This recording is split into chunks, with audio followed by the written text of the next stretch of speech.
Hi friends, my name is Nitin Jenekar. Today we are going to discuss about Kubernetes components and basics of Kubernetes cluster architecture.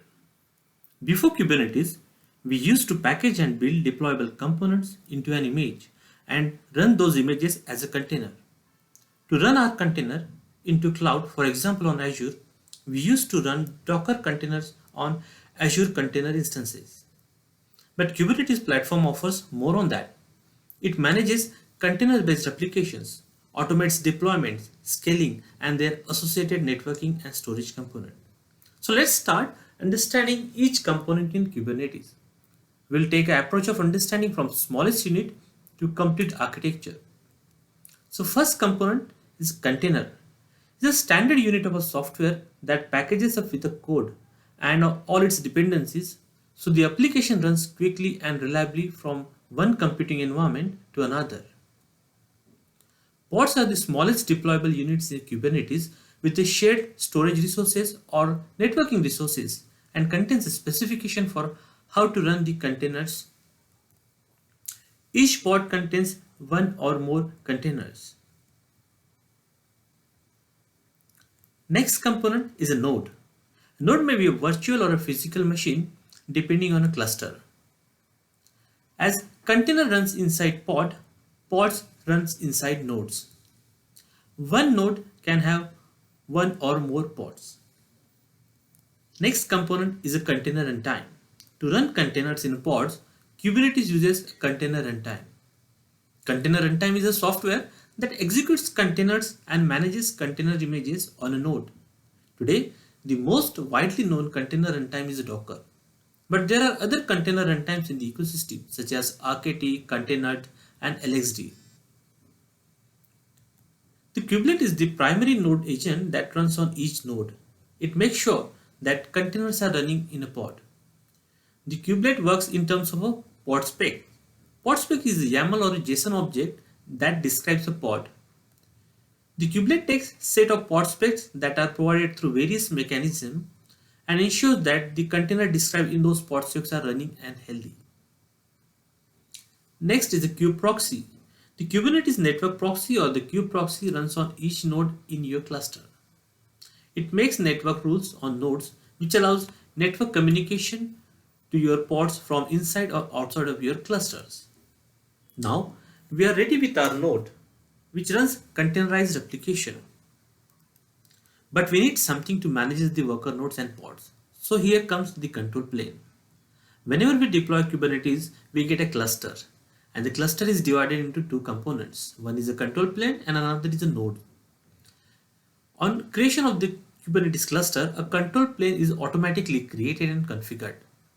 The control plane's components make global decisions about the cluster like scheduling as well as detecting and responding to cluster events.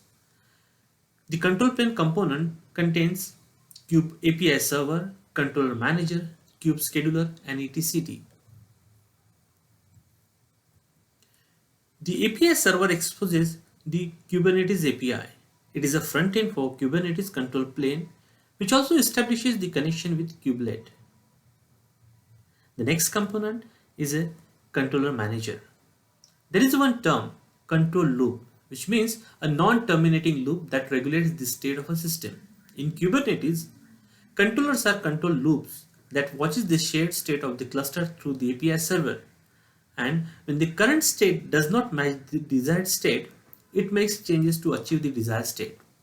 Examples of controllers that ship with the Kubernetes today are node controller, replication controller, endpoints controller, and service account controller. Scheduler in Kubernetes, scheduling refers to make sure that the pods are matched to nodes so that the kubelet can run them. Scheduler looks for a pod which has no node assigned and collects and allocates the best node for the pod to run on. Kube scheduler is the default scheduler for Kubernetes. And etcd is an open source distributed key value store. It is used to hold and manage the critical information. For Kubernetes, it is used as a backing store which manages configuration data, state data, and metadata. Now let's link all the components in the Kubernetes. API server exposes Kubernetes API, which is responsible for orchestrating all the operation in a cluster. It is a front end for a control plane. It establishes connection with the kubelet. Controller manager manages the state of the cluster through API server. Scheduler manages for the newly created pods, and Kubernetes use etcd as a backing store. Kubelets work as an agent that runs on each node in the cluster. It makes sure that containers are running in a pod.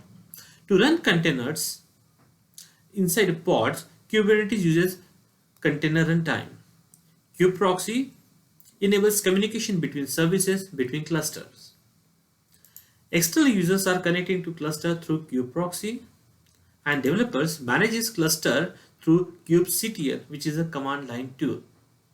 In one Kubernetes cluster, we can have one or more nodes. At version 1.19 of Kubernetes, which supports cluster with up to 5000 nodes.